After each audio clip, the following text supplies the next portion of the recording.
अपनी वित्तीय जरूरतों को पूरा करने के लिए लोग पर्सनल लोन और क्रेडिट कार्ड का जमकर इस्तेमाल कर रहे हैं। आरबीआई के बार बार आगाह करने के बावजूद तमाम बैंक और नॉन बैंकिंग फाइनेंस कंपनियां यानी एनबीएफसीज लोगों को जमकर अनसिक्योर्ड लोन बांट रहे हैं। आरबीआई की एक रिपोर्ट के मुताबिक जुलाई 2024 में पर्सनल लोन में 14.4% वृद्धि हुई है। इसके साथ ही पर्सनल लोन की कुल रकम बढ़कर 55.3 लाख करोड़ रुपए पर पहुंच गई है। लोन में सबसे अधिक ग्रोथ गोल्ड लोन और क्रेडिट कार्ड के लोन में देखने को मिली। रिपोर्ट के मुताबिक सालाना आधार पर गोल्ड लोन की कुल रकम 39% बढ़कर 1.3 लाख करोड़ रुपए हो गई है। जुलाई अंत में क्रेडिट कार्ड की कुल आउटस्टैंडिंग सालाना आधार पर 22% बढ़कर 2.8 लाख करोड़ रुपए पर पहुंच गई। बैंकों का कुल लोन 13.7% बढ़कर 167.9 लाख करोड़ रुपए हो गया है।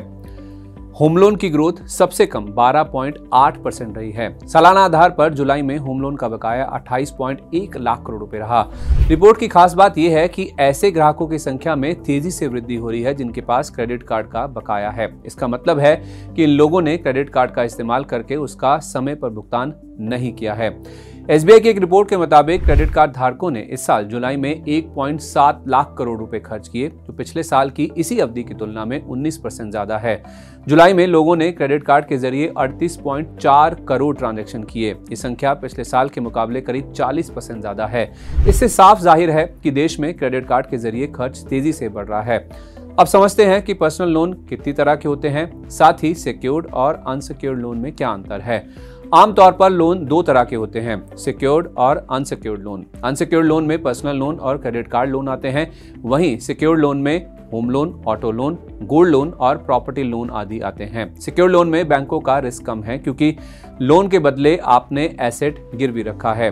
कर्ज ना चुकाने पर बैंक इस एसेट को बेचकर कर्ज की वसूली कर लेता है। अनसिक्योर्ड लोन में किसी तरह के एसेट की बैकिंग नहीं होने की वजह से बैंकों की पूंजी पर जोखिम ज्यादा रहता है।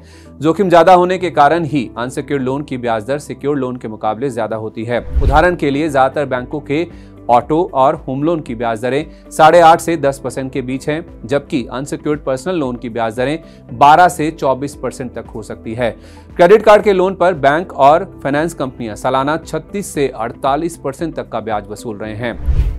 आसानी से उपलब्ध होने की वजह से लोग क्रेडिट कार्ड का जमकर इस्तेमाल कर रहे हैं। फायदे का सौदा होने की वजह से बैंक इस कर्ज को खूब प्रमोट कर रहे हैं। बढ़ते अनसिक्योर्ड लोन ने आरबीआई की चिंताएं बढ़ा दी हैं। दरअसल केंद्रीय बैंक को डर है कि लोन डिफॉल्ट के मामले बढ़ने पर बैंकों की वित्तीय सेहत खराब हो सकती है। इसीलिए वो लगातार अनसिक्योर्ड पर्सनल लोन पर अंकुश लगाने के उपाय कर रहा है।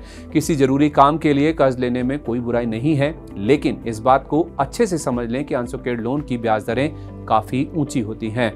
अगर समय पर लोन का भुगतान नहीं किया तो आप कर्ज के जाल में फंस सकते हैं। सिबिल स्कोर खराब होने पर आपको आगे भी कर्ज मिलना मुश्किल होगा। इसलिए अगर क्रेडिट कार्ड का इस्तेमाल कर रहे हैं तो उसका बिल हर हाल में समय पर चुकाने की कोशिश करें।